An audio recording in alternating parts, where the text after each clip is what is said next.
Hi, does your head ever get the best of you? This morning was one of those mornings for me when my head was just the monkeys were in the mud. The the chaos was raining. My brain was going 100, thinking nothing but crap, and basically I was losing the battle.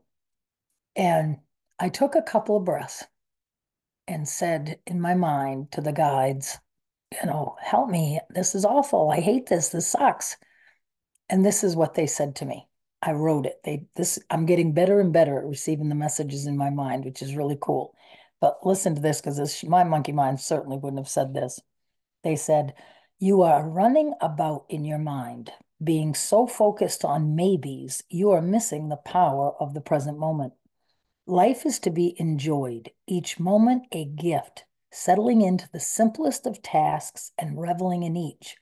The energy of contentment, together with anticipation, is the order of the day." I had let myself get caught up in, I got a lot of things going on that are really exciting that I'm really, really excited about. My book club is going to start in June 12th, 2024. If you're interested, we are going to do a deep dive.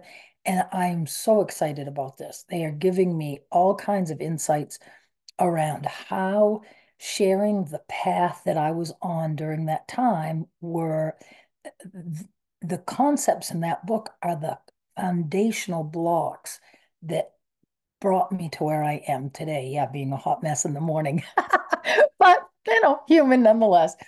But it is part of the journey, and we're all on a journey of connecting to our own source, our own inner voice, our own inner wisdom. It's what the earth is being called to. It is amazing to me over the last 2 years since I've been doing this work or been on this journey, I guess is a better way to say it. 2 years ago, there was a handful of channels, maybe one or two things you could find light language. I remember the first time I Googled light language and I had to dig. Now it's everywhere. It's everywhere, and that's beautiful and wonderful because we are awakening. We are awakening. Our planet, the vibration and the frequency of the planet is raising. We're all taking part in it.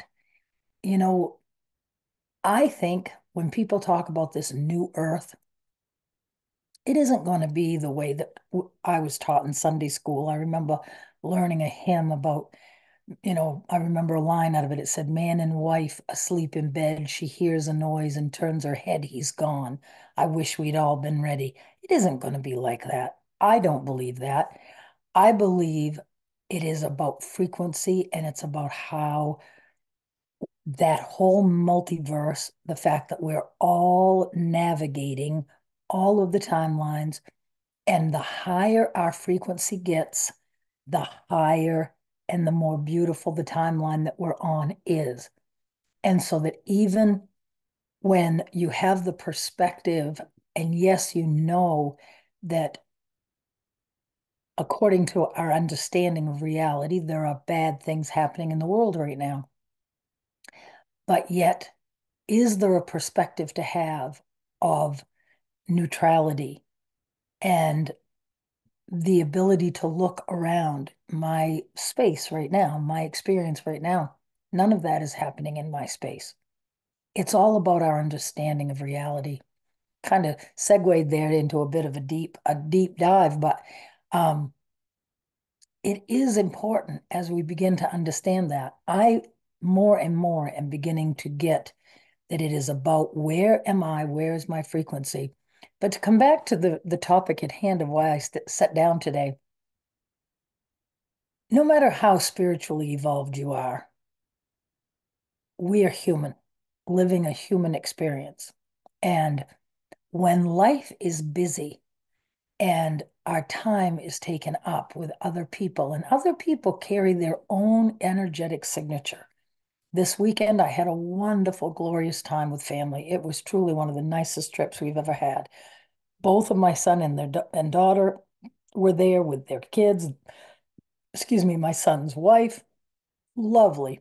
All the grandchildren, all six of them, all the dogs, all one, two, three, four of them, five of them actually. I mean, it was a cluster, but it was awesome, and we had a really, really good time.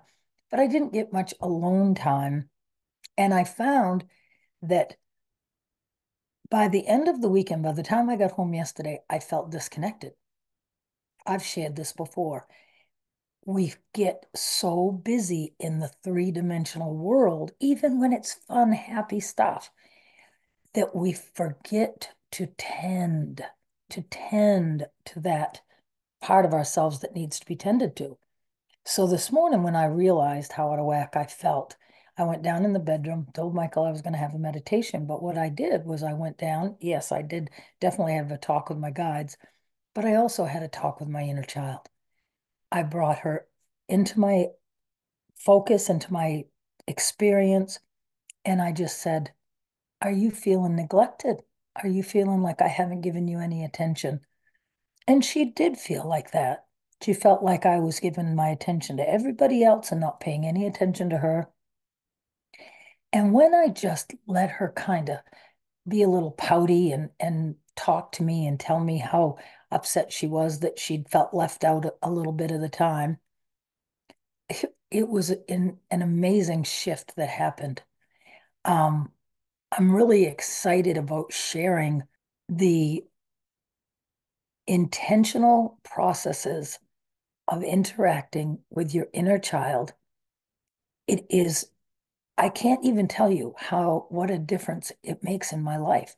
When I start feeling overwhelmed with retreats and book clubs and one-to-ones and appointments and blah, blah, blah, and I start getting focused out into the world that way, the guides always bring me back and remind me it is about my relationship between me and me, my relationship between my divinity and that part of me that makes me human, my physical body, my mental body, and my emotional body, the inner child, the ego, and the body. These are the things that make me human. The rest, the breath of life, my soul essence, the energetic body made up of the chakras, all of that is my divinity. All of us have that divinity, and all of us can hear the voice of our divinity when we listen. We have this perception as humans that people who do what I do when I'm channeling, that it's some extraordinary thing. The more I talk with them, the more that I understand that it is that voice in your head that says, Kelly Colleen, what do you need right now to be better, to be happier? What do you need to feel more loved? And then feeling the consideration of the question, well, what do I need to feel more loved? That is this. That's our humanity, thinking from the perspective of my body, from my mind, from my emotions. What do I need? That's my humanity. Then who asked the question? Who asked the question? My divinity asked the question. My connection to source energy asked the question. And so this morning, when I said I feel overwhelmed, I stopped and I could hear the voice of my divinity in my head. And I can tell you that within my journey, that has been a challenge because there are so many thoughts that go in our head. We hear from our body, we hear from our ego, we hear from the inner child, the static that goes in our head all the time when we're not being intentional. That sifting through all of that and finding the voice of your own divinity it's the work, it's the challenge. But it gets easier and easier with time because my inner ego isn't telling me to drop into the simple tasks and bask in the enjoyment of them. Would that be something that your inner voice would say? No, our inner voice is going to say, get off your ass and clean your house, you lazy thing. What the hell's the matter with you? You ought to be why'd you let the house get so dirty? That's all of that human stuff. When we hear, take one step at a time, sweetheart, you're doing a great job. You're doing such a good job. Oh, look how nice that looks. That is our divinity. And it's as simple as that, truly is as simple as that. I'm going to be talking this until the last breath leaves my body.